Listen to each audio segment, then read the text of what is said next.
Price God. இன்றைய தியானம் 1 கொரிந்தியர் 10:9-14 வரை. அவர்களில் சிலர் கிறிஸ்துவை பரீட்சை பார்த்து பாம்புகளால் அழிக்கப்பட்டார்கள். அதுபோல நாமும் கிறிஸ்துவை பரீட்சை பாராதிருப்போமாக. அவர்களில் சிலர் முறுமுறுத்து சங்காரக்காரனாலே அழிக்கப்பட்டார்கள். அதுபோல நீங்களும் முறுமுறுக்காதிருங்கள்.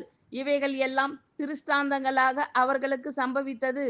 உலகத்தின் முடிவு காலத்தில் உள்ள நமக்கு எச்சரிப்பு உண்டாகும்படி எழுதப்பட்டும் இருக்கிறது.